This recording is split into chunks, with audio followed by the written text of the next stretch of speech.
following show contains adult content. It's not our intent to offend anyone, but we want to inform you that if you are a child under the age of 18 or get offended easily, this next show may not be for you.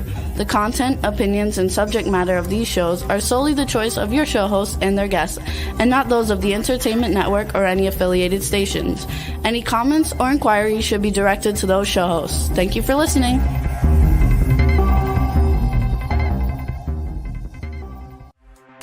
Hey everyone, and welcome to 50 Shades of Bullshit.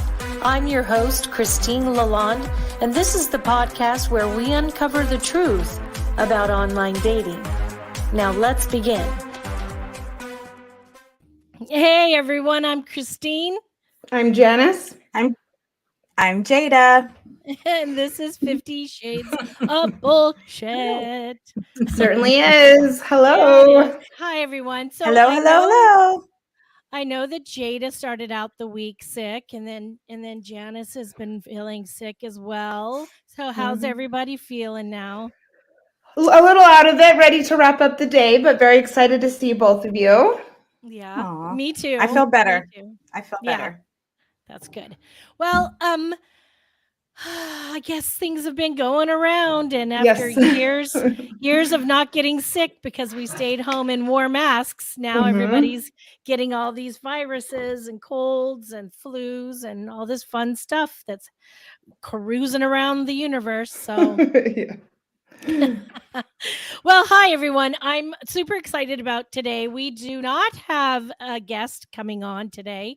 We are the three of us going to talk about toxic dating traits.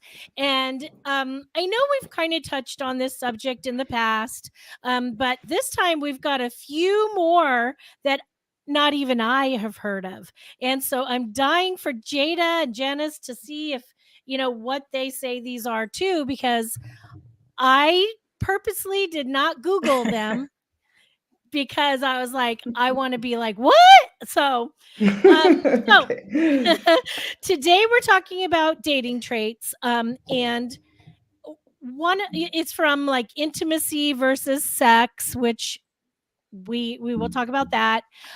Love bombing, which I'm very familiar with because it happens all the time. Breadcrumbing, which I think I know what that means. We'll talk about that. Paper clipping, not heard of that. I was like, oh my God.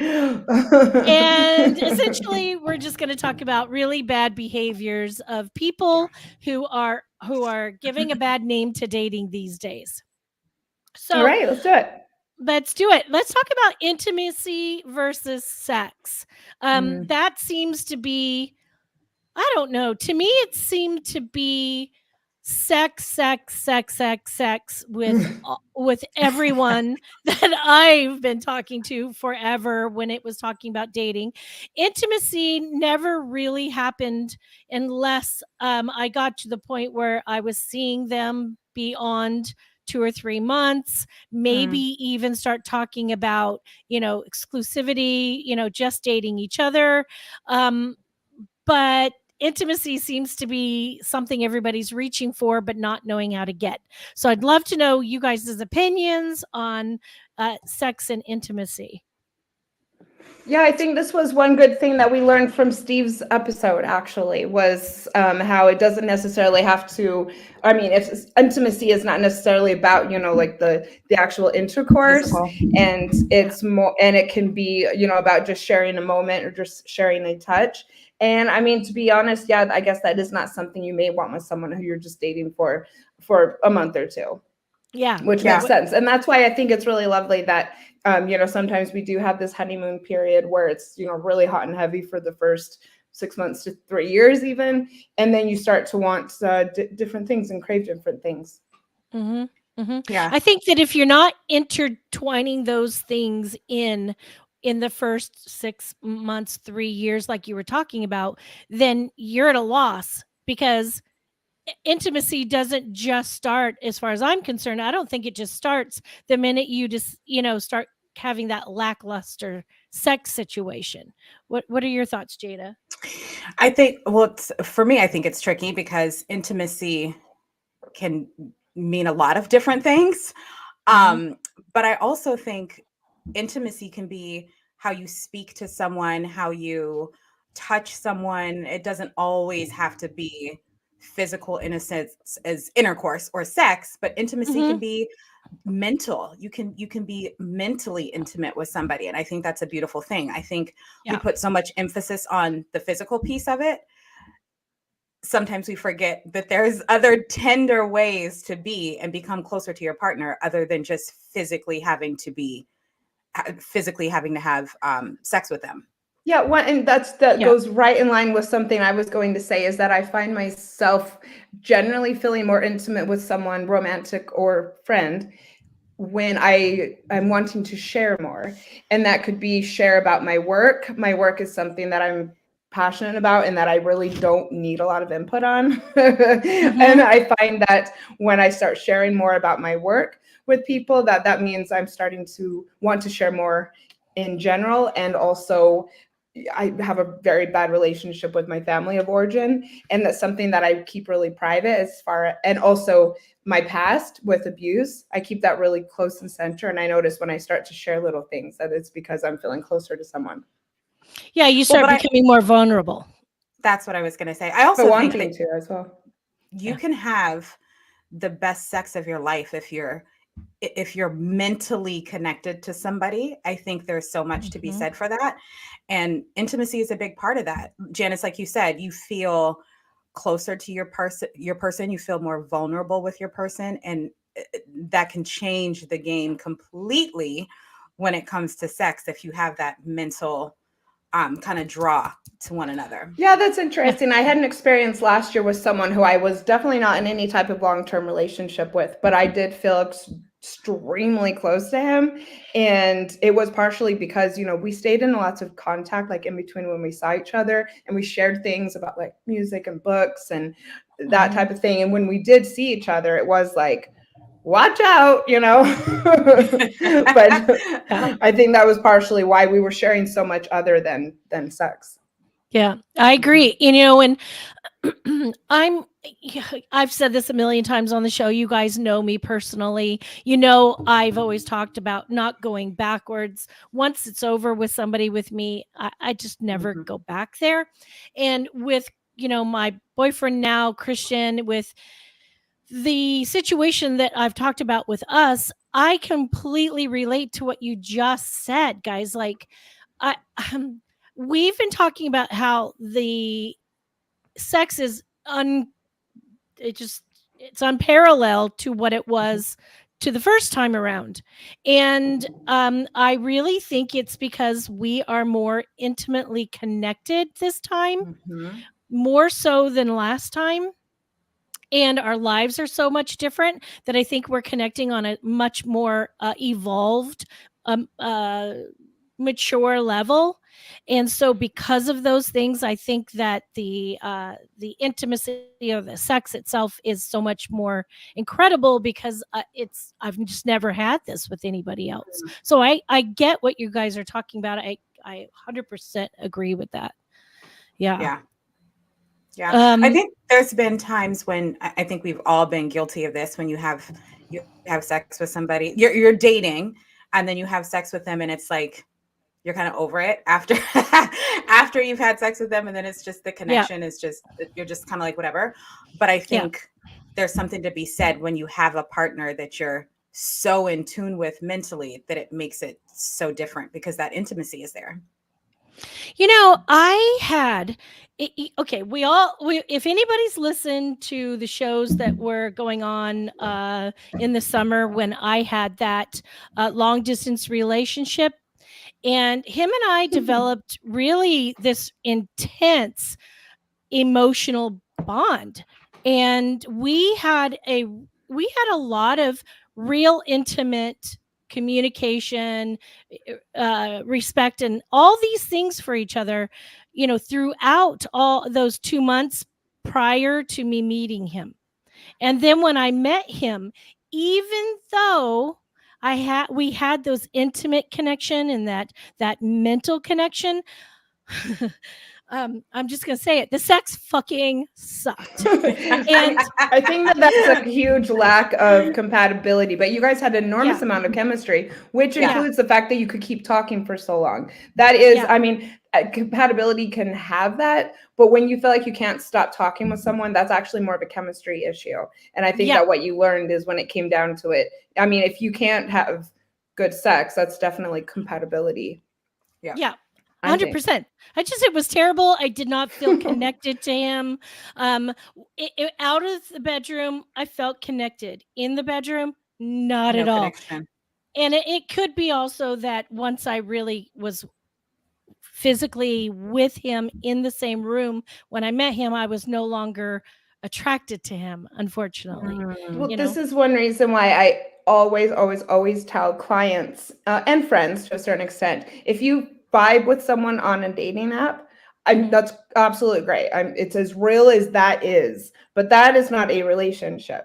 And so if you're vibing with someone on a dating app, make it happen. See if you've got the in-person chemistry as well. Yeah, because that's happened. I've been talking, say I met someone on a dating site, we chit-chatted, we started talking more on the phone, whatever. We just had a lot of really incredible communication and connection. And then we finally get to meet, whether it's because we couldn't for whatever reason, like work or whatever, for the first 2 weeks. And then you meet them and you're so excited. And then you meet them and you're like, wah, wah, wah. Or you still feel like the physical attraction is there, but there's a lot more to a relationship than that, which I've also had to learn the hard way, even recently. Yeah.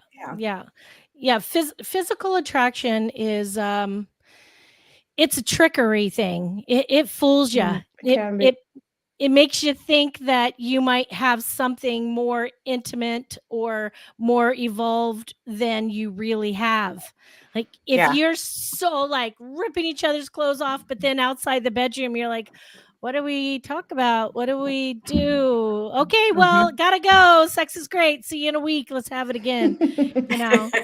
And sometimes it can be really awesome the other way around.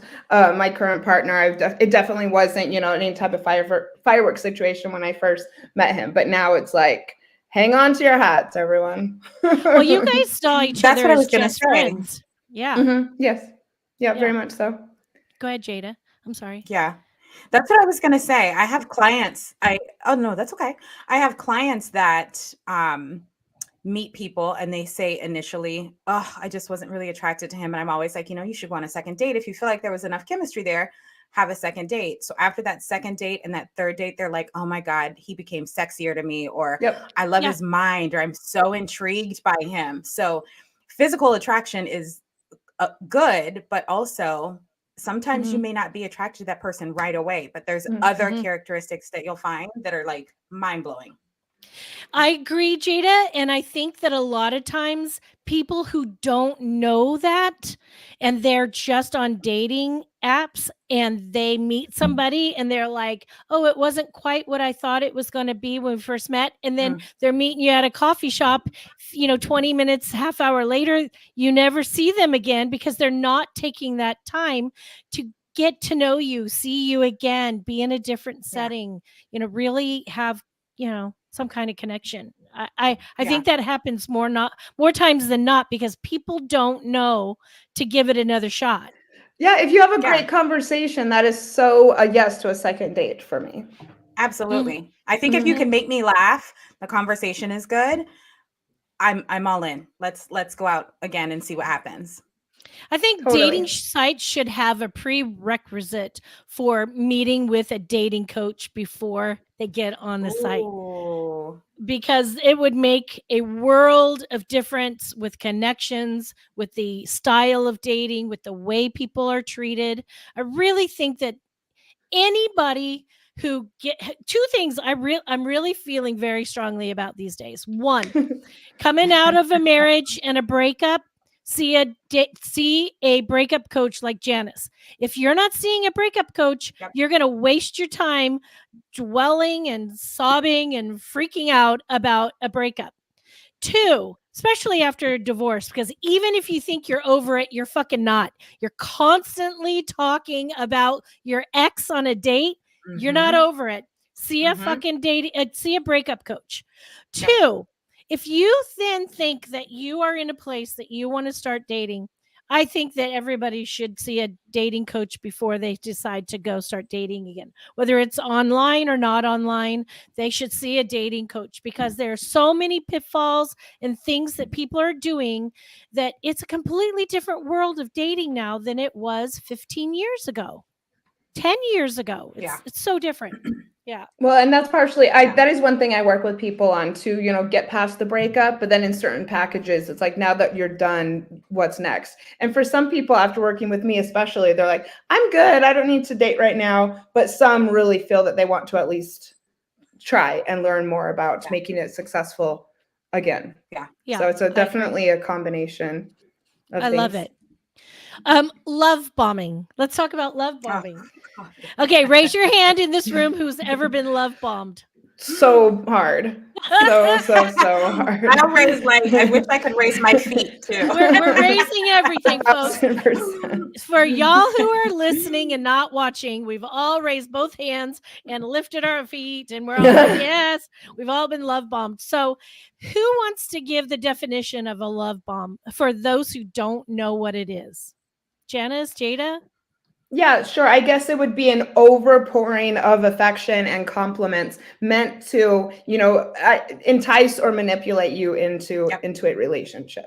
Yep. Someone who falls way, way, way, way, way too fast. I mean, Sean and I were talking for, I think the first week and a half or 2 weeks just about business. And then the minute we both were like, maybe there's something more than, just business, he immediately professed his love. And that, as we all know, that became a real big manipulation situation. But it's happened time after time after time. This love bombing stuff is making women, especially women who are susceptible to compliments, that their love language is words of affirmation. And they tend to fall very quickly when someone's like, oh my God, he's so cute and he's so sweet and he's got a great job and I think he's wonderful and he just told me he loves me. I think I love him too. And then they get into the situation where he could have lied or she could have lied. Well, so how can he know that he loves you? But I think it's also done to distract the person from some red flags and some potential narcissistic behavior. So it's done to kind of keep you away from what's really going on, which is insane. One of my most intense experiences with it was my abuser, actually. And a lot of people had warned me against him, even people who he had known, who were friends with him, who were like, this is not what you want to do, girl. And he kind of knew, I think, and that's very much what his tactic was. 1000% was the love bombing. I'm actually more susceptible to gifts. And so that really trapped me, or got me in over my head with the situation. And I think in this case, he definitely knew what he was doing. I also want to say, though, I think some men, women perhaps as well, they just don't really know how to go against or go through wooing someone and pursuing someone. And some people think that this is an effective way to do that and are not necessarily being manipulative. That doesn't mean that it's not very unhealthy, but I just think not all people who love bomb are necessarily really dangerous. I just think there's a lack of information, like a healthy way to pursue someone. Yeah. But if you're being love bombed, if you're like sitting back and thinking, oh wait, that sounds familiar and that's making sense to me, really stop and see, like you guys were saying, what and why. What are could there be flags to be that they're trying to cover up, or is this just somebody that gets way too attached way too quickly and then again you have to stop and go, wait, let's put a little bit of space here because we need to know you cannot fucking know who somebody is in a week, 2 weeks, a month. No. I don't even think you really know who somebody is until you live with them. Or maybe ever. I don't know. or maybe ever.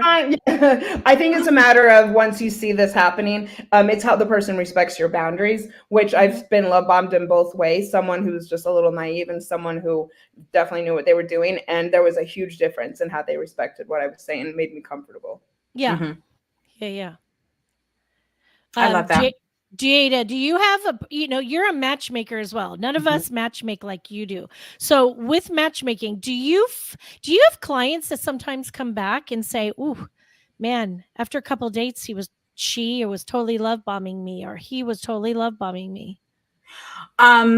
Yes, but I also have clients that will come back after a couple dates and say, "I am so in love. I sent her this long text message about how into her I am, and I just can't wait to, see her again, and she could be my wife, and I don't match me with anyone else." And I'm like, wait a minute, you met for 3 hours. Like, there's no way. There's no way. So yes, it does happen. But I mean, from a coaching perspective and a matchmaking perspective, I have to kind of guide them in a different direction because we're all, well, Christine, but maybe not so much, but Janice and I, being in the relationship space of this is what we do, we can recognize certain behaviors sooner rather than later. So it's our job to kind of guide them through the right path. And sometimes it's hard to have those conversations because people can be so green when it comes to meeting someone, but then you also have to determine what's their, like, how are you in love so quickly? Like, where is this coming from? You spent 2 hours with somebody, you've sent them a dozen flowers, you've already texted them 15 times, you're telling them, how much you miss them. It was one date. So yes, it does happen. And it's just up to me to kind of guide them in a different direction. I appreciate hearing that for sure. And I do think there's, a healthy, sustainable way to go about pursuing someone in a way that can just have it all blow up in your face. And not because the other person's not interested, but because of so many reasons. It's too much, too soon, Well, a couple instances for me, I dated somebody for like 3 months and I was really mad about him, and I knew that he was about me, and my rule was going to be I wasn't going to tell him first. I was going to wait for him to tell me. This is like I think about 6 years ago. And we were camping one time with his best friends, and one of the mornings, I think it was the last morning we were there, I walked in and I was in their friend's camper and I was waiting for him to come in. I was there first. He came in, and right as he came in, his friend looked at me and goes, "You guys are gonna get married. You guys are perfect for each other. I can see you guys getting married." And he heard it and it freaked him out. And he broke up with me right after that. Oh because my God. he just wasn't prepared for that moment. Which, and I knew the moment his friend said that, I thought, I'm screwed. And it took me a long time to get over that. Yeah, it really did, because I really was in love with him. Did you guys have a conversation about it? Yeah, I went back to his camper, our camper, and I was like, "Don't pay attention to that. He's just kidding around. We'll get wherever we're gonna go whenever we get there. If we even get, I tried to play it off. He just was way too freaked out. So it's fine. Thanks, friend. Yeah. I'm like, thanks a lot, friend. I was like, have a chit chat with your friend, would you? And then with Sean, I'm going to go back to Sean again. I very, very distinctly remember the first time he said he loved me. And I was like, whoa, he has never met me yet. And then I was feeling all these love feelings. And I was like, oh my God, I think I love him too. And then I remember him very quickly saying, I'm going to marry you. You're my person. We're going to be forever. And I kind of basked in it for about a month and a half, thinking, oh my God, this is for real. And then I started thinking, wait, went way too fast. It's Yeah. really too weird, and I really need to meet. We need to meet first. And then when I started backpedaling and saying we need to meet, then that's when serious problems started happening with him. Well, and when so you pushed for you guys to meet, he didn't do anything to make it happen, which I think he Yeah. was actually hoping that maybe it was going to go on as an online or virtual, whatever As it a was, long distance, thing. yeah. And I mean, he didn't seem enthusiastic enough, to make it happen. Yeah, he said he was going to sell his house and be moved in with me by the end of August. And I was like, you're not moving in with me. I've never met you. I still have a kid at home. This is not happening until we meet. Nothing further is moving further. And I really think that he knew that, it wasn't going to work. And he just, like you said, Janice, wanted to do this online thing. It was much easier for him. I was just telling someone this the other day who has been talking with someone online for over a month. And, I was telling her that this actually does satisfy a lot of people. And I know that it might be hard for you to believe, but a lot of people will drag this on and just absolutely love it for years. There's a whole entire TV show about it. And some people just like having someone to chit chat and make them feel good and are fine not to meet. Yeah, I agree. But I was going to say, Christine, to speak on something that you said, do you guys feel that there is, like, when you meet somebody and you're into that person, do you feel that there's a timeline before you can say, I love you, like you're amazing, without the mindset of like, oh, is this going to be weird? Because there are instances where you can meet somebody and it's instant chemistry and instant connection, and you both are on the same page and you are just drawn to each other. So do you guys find that there's like oh my God, it's been 4 weeks, it's too soon, or, oh, it's been a year, like, can I tell him now? Do you guys, I don't know what your thoughts are, especially. You talking a normal relationship where you're No, seeing each other? I'm talking normal.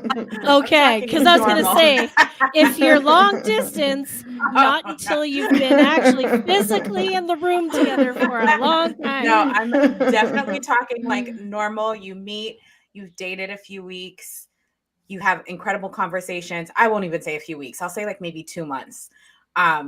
What is there a rule? I don't believe that there is, but I think you just have to be very mindful and open. But I wanted to know what you guys said, because to your point, Christine, of what you're talking about. Well, when I married my last husband, he and I were seeing each other a month, and I'm the one that said I loved him. And we were together for 10 years. And it went to shit. But, so things can really go bad. Doesn't matter. It's just it's people. For me, I as I mature and as I have more relationships, I find that I try as a woman to sit back and let the guy lead, or think he leads. I'm so proud, by the way. I really try nowadays to not be the first one to say it if I'm feeling it. With Christian this time, though, we kind of said it at the same time. We knew it was coming. I looked at him, he looked at me, and I was like, I did not mean to say it. It just literally came out like a conversation, and I was like, I looked at him, and he said, "Yeah, it's okay. I'm there. I love you too." So, and it was like, and it was like, oh my God, I did not mean to say that. I mean it, but I didn't mean to say it right now. But he was also nervous about saying it too soon, like waiting to see if I was getting there or not. Cause he could have been really hurt if I just said, yeah, I'm not feeling it again. We've tried and it didn't work, but I don't think there's any timeline. I just think when you feel it, but I do think there is a time when it's too soon. I do think that if you've only been seeing each other a month and you see each other once a week, that's too soon. If you're seeing each other 2 months and you're only seeing each other every other week, that's too soon.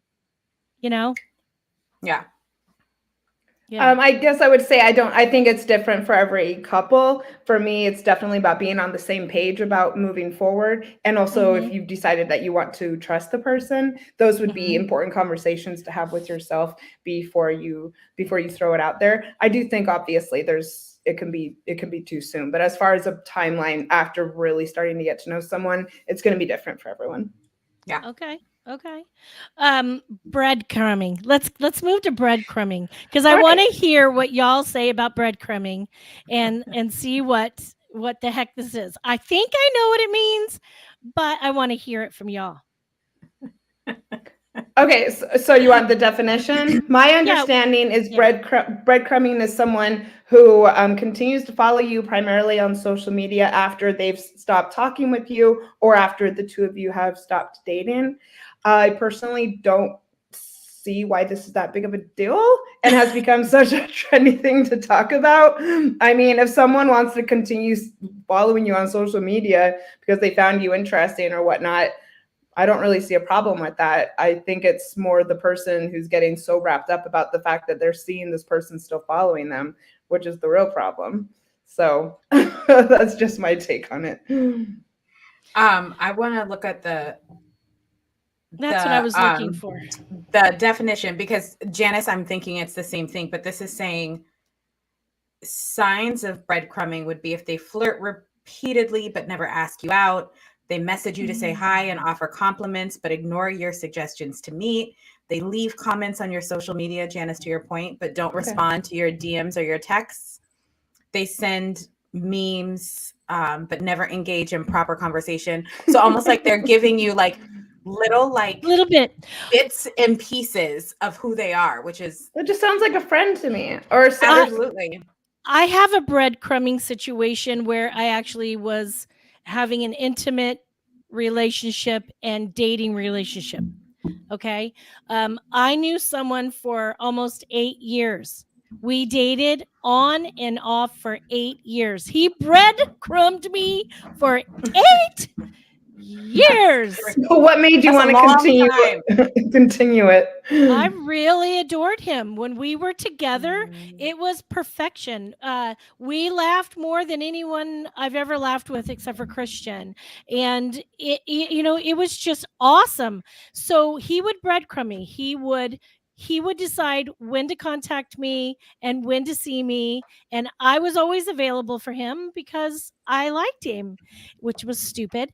And then when he was with me, I got everything. But the minute he left that day or night or date or whatever, I would get very little texts, very little, just enough compliments, just enough everything to keep me strong until the next time he was ready again. And he breadcrumbed me for a long time. So I think that there's different ways and different scenarios that people can breadcrumb. Breadcrumb is just giving enough to keep someone on the line, and then just to keep them there for whatever you want them for. Yeah, whether it giving be you just enough to keep you intrigued and interested and confusing you, right? Because if they're giving you this attention and then you're like, oh, I want to see you. And they're like, oh, okay. And then it's like little still bits and pieces. That's not healthy. That's extremely But toxic. isn't it a two-way street? Oh, absolutely. Yeah. I'm not breadcrumbing anybody back. Well, I mean, like, if you're going to let someone breadcrumb you, then you also have to be allowing it to continue and allowing to have investment in someone who's so, like, not really that there for it. Yeah. So why wouldn't they, if you're, like, maybe feeding their ego or seeing them whenever they feel like it? I mean, if a person kind of likes you and thinks that they're getting a little bit something out of this, why wouldn't they continue to drag you along if you're the one letting it happen and then seeing them whenever they want to? I agree with that 100. I really do agree with that. And I see where someone should draw the line. And there has been several times that I literally drew the line and said no more. And then we didn't see each other for a year. And then he would contact me again and say, I really missed you. I'm in a different headspace. I really want a relationship with you. He has said very clearly, I want a relationship with you.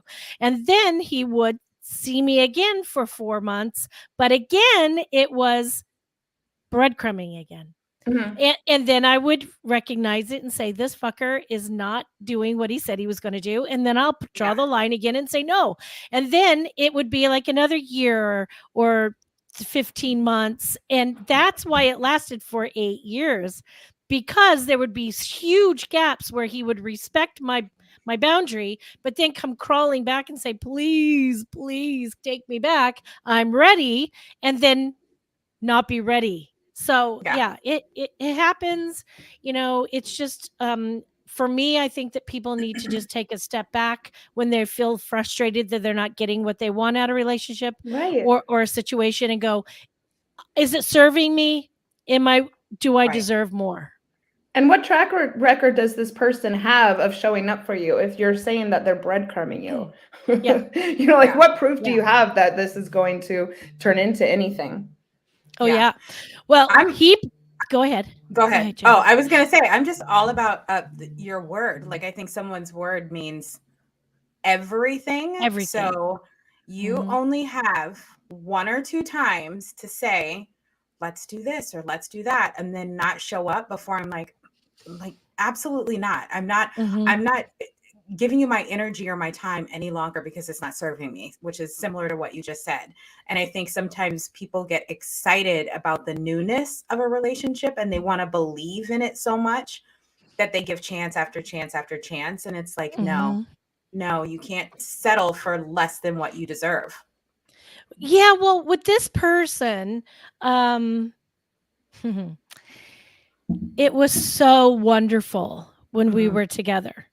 That I just thought, oh man, if only he can get past that hump. He's getting there. He's getting closer every time. And then I would say, okay, no, and then move on. And I would date and date and date and date. And then I'd be frustrated with the world of dating and the people I'm exposed to.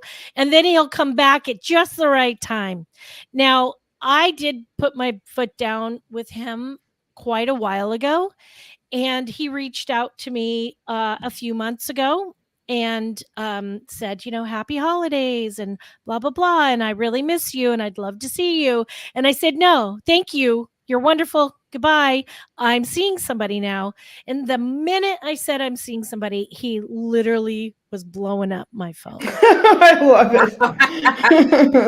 it. Saying, I'm in your neighborhood. Can I stop by? He thought you were always going to be the backup, though. And I've seen people who, after a breakup, kind of do the same thing where their ex will come back and they'll say, I'm with someone else. And then all of a sudden the ex, just like has so much more investment than they didn't have before because it's an ego trip. Yeah. Yeah, it really is. Now, I'm excited to talk about paper clipping. What in the tarnation is paper clipping? Okay, so I have to be honest, I've never heard of it. Like, there's terms that and I'm actually about to look it up now. Janice, do you? I'm not familiar. I've never heard of it. Dating term. Oops, I can't type. I have fat fingers. Dating term. Let's see what paper the fuck clipping this and is. dating. Oh, here we go. A situation where someone you have dated suddenly sends you a message after a long period of time and then disappears again. Ha! Well, but I feel like that's like ghosting, kind of. It's very similar in a sense, right? Ghosting is when you meet somebody, you don't really know them, you've never really dated them more than once or twice, and then they disappear. Paper clipping seems to be like somebody who perpetually does this. It's like a yo-yo. I would like to know what time of day or what time of night some of this paper clipping is taking place. Midnight, 2 a.m. What are you doing? What are you doing? I miss you. Exactly. I don't know that much about paper clipping. I'm getting a lot of paper clipping since I've been in a relationship. They all coming out of the woodworks. I got a message last week from a dude that said, hi, Christine, how are you? what's going on in your life? And I'm like, who is What's going this? on in your life? What So is I going said, on? I was like, who, it could be an old client, it could be anything. So I was like, oh, who is this? Your name is not saved with your number. And he said, oh, we met on Facebook. And I said, Facebook what? Facebook He's like, win. Facebook dating. I said, I haven't been on Facebook dating in 2.5 years. I said, what crazy. the hell are you texting me? Did you go through your Rolodex in your phone, in your little black book in your phone, and go, oh, I just broke up with someone. Let's see who might be single. And must have sent out ping, ping, paper clips like they were boomerangs, hoping it'll hook someone and bring them in. I was like, Probably. fuck off. But you know what? I would imagine this time of year, like heading into in the matchmaking space, like from November through like February is huge for us, right? Because everybody, there's Valentine's Day, holidays, etc. I would imagine this time of year, paper clipping is probably pretty big because you want to spend your time with someone. It's winter, you want to cozy up. Valentine's Day is around the corner. So I could imagine that this is when people start to come. Actually, now that I know what it is, I've had people from, I don't even know how many years I've ago. had years back, people get in touch. Yeah, randomly pop up. Yes, for sure. But this has been, this is not something new. I guess maybe we have a new term. It's a new term. I know. Yeah. Again, though, why would you even be answering someone? Normally, I just ignore them. Yeah, I don't. Me too. Yeah. If it's someone that has a name in my phone and I know who it is, I'll just ignore it, block it, whatever. Yeah. But when it's an unknown number, sometimes I have clients that change numbers and they're like, reach out to me for work or whatever, and I'm like, oh. But I just found another term while I was looking for paper clipping. I wonder if it's the one that I found. Stashing. Oh no! I found it. Pocketing. I have to categorize all this. I found what is stashing? Yeah, tell me what stashing. I'm about to look it up. Stashing and pocketing are the same thing. It is when one person in a relationship makes the conscious decision to hide the other person from his or her inner circle. I've had. Oh yeah, I've heard. I can understand that. I've done that. Yeah, I've heard of stashing before. Yeah. Yeah. Mm-hmm. Yeah, that's unfortunate. Well, I mean, you're hiding them. Probably because your friends don't like them, or that you went out with them before and it didn't end well. Or you've been one of those people that used to bring a lot of people and everybody met them and then they loved them and then you didn't like them anymore, so you stopped bringing your dates around. Yeah. Yeah. I don't know. Have you guys ever felt stashed? Have you ever been stashed before? Now that I'm thinking about it, I'm like, I don't think so. I don't think I have. Yeah. I dated somebody. So I met somebody. This is like 12 years ago. We dated for a few months. He ghosted me. Fine, whatever. 8 years later, he reached back out to me. And I was like, oh, how are you? We just had a conversation. We decided to meet up for lunch. Totally understood why he ghosted me. He thought that his situation with kids and ex and stuff like that was really bizarre, and I understood it. Well, fast forward, we were dating like 7-8 months, and every single holiday stuff or family stuff, everybody knew about me, but yet he would never bring me. And he had this rule that we had to be dating for over a year before he would bring me to something like that. And I'm like, well, what about knowing each other and your people for 8 years? Like, what do you mean? Well, I happen to know some of his friends and family from before. Oh, gotcha. Okay, gotcha. And so I'm like, well, I've known all these people. Why are you keeping me from? Yeah, whatever. I was like, I'm done. Yeah, that's interesting. I haven't heard of that before, like not even wanting you to meet friends for a year, but I would definitely suggest that that's something from his past that's coming up.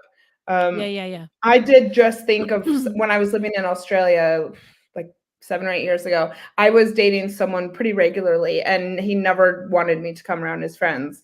And I came to just kind of figure out that he's just super wanted something casual, and I'm sure that's why. Mm. But I've done it before when I've dated someone that my friends didn't like, or maybe it kind of, kind of an on again, off again. But, people had expressed their opinion to me, which might have been fine at the time. But then, like, what are you supposed to do? Right. If you continue seeing someone. When I think about it, I don't know that I've done it before purposely, but me being a mother, I think I was very cautious of, and I wasn't mindful, like I wouldn't do it on purpose, but I was very selective of who I had around me because my kids, so I wouldn't bring people to my house. I wouldn't bring people to certain events. Like I would go and meet them places. Like I was very cautious of what I was doing. I get that. I mean, with kids, you kind of have to do that anyway. Now, Jaida, we've got a few more minutes, but you said that you found a different term, a different one. Yeah, so it's called negging. It's negging. I did an entire X-Files episode on this. Did you? I had never heard of it before. Oh, it's one of my favorite things. It's a very toxic dating trend. I'm going to drop it in the chat. Yes, I did an entire episode on it. It's really common in the pickup scene, and it's kind of known that this can be one way to initially attract a woman. Yeah, I had no idea. I was doing some research just obviously for this podcast, and then I was like, oh my gosh, I've never heard of this before. What were some things, Janice, that you probably know more than what I read about it? Well, can you read the definition? It's when someone purposefully gives a backhanded compliment to make the other person feel bad about themselves. So it's almost like a form of manipulation. Yes. Which is crazy.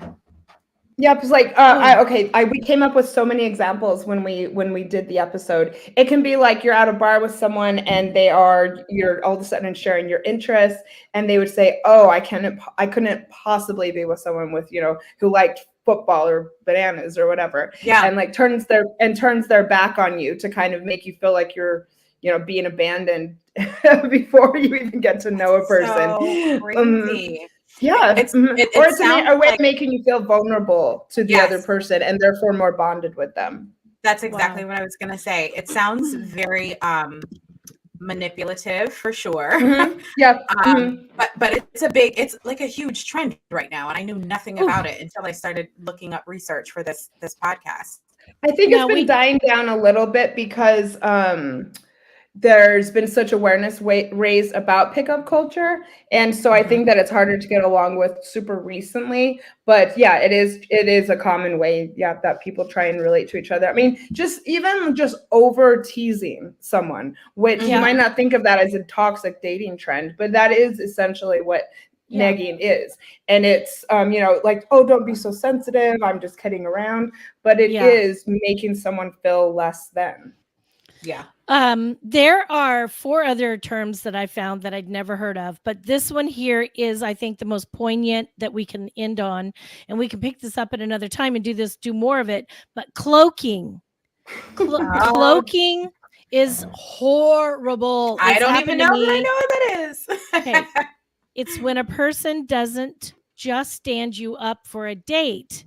They also block you on any app that you've previously communicated with them. Now, I've gone on a date and been waiting for somebody. They don't show. They stand me up. I go to look on the app to say, hey, I'm here. What's going on? And I'm not connected. They're gone. And I really think that those are people who are scammers, people who are not able to be What's there. The scam? No, I'm talking about people who are not here, people who are not real. It's not, they set up dates. Gotcha. They like this whole thing, and then boom, they disappear. They're hoping it's going to turn into a scam, like get money off of you or something. And it's not.